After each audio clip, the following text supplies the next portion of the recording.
The Smiths Everest by Timefactors was one of the big hits in the watch game and demand is still high. It's an homage in direction Rolex Explorer, but with enough originality to convince many critics. Plus, the specifications are just right. And when I saw some days ago the announcement of the new Smiths Commander PRS 60, I thought he did it again. This could be another huge success, but let's be critic, let's find good and bad. First, the specifications.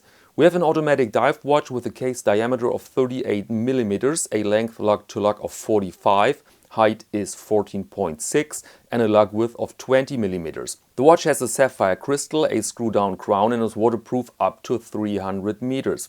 The Commander is powered by the Miyota 9039 movement and comes on a metal bracelet with solid end links and a micro-adjustable push-button clasp. The bezel is unidirectional and has a ceramic insert. Special feature is the anti-magnetic cage inside. And the price here is indicated with £365. These are 416 euros or 407 US dollars without VAT. So we're in the genre vintage-inspired dive watch with a clear visible Rolex DNA of the 60s. I see there's some older Submariner references, but also a bit of the Explorer 1. But the mission statement here was to offer a classic and rather small dive watch that is still legible.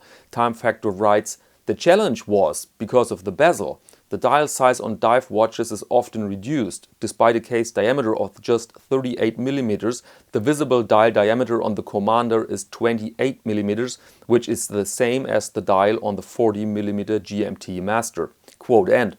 And I like that, because he is right. Often you have the impression with smaller watches that you look inside a narrow tube.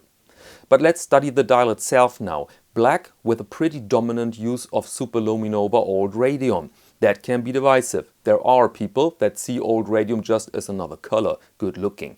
And other people who are tired of artificial patina in general. The hands we know from many other models done by Rolex and Tudor, very functional, good length, impossible to confuse one with the other. That's what I personally like here. You see the handwriting of a watch fan who really knows his stuff.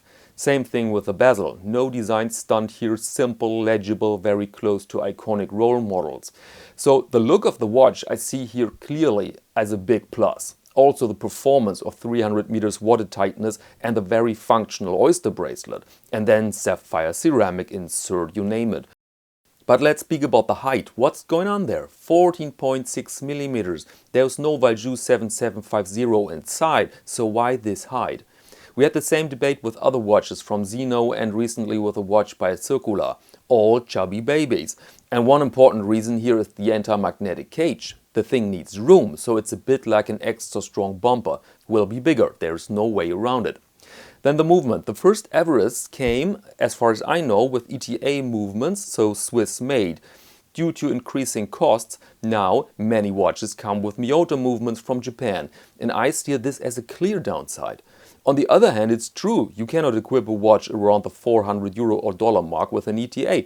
Would be an insane calculation.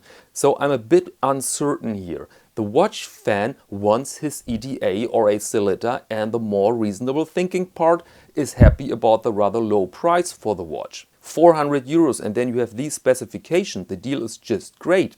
I mean, in case you can get your Commander, because they are available only on October 16th and I'm sure that a bunch of people will wait in front of their computers, credit card in hand. So in case you were amongst them, I wish you luck. And that said, allow me to close this episode, ladies and gentlemen. Thank you very much and see you next Monday to Watch of the Week.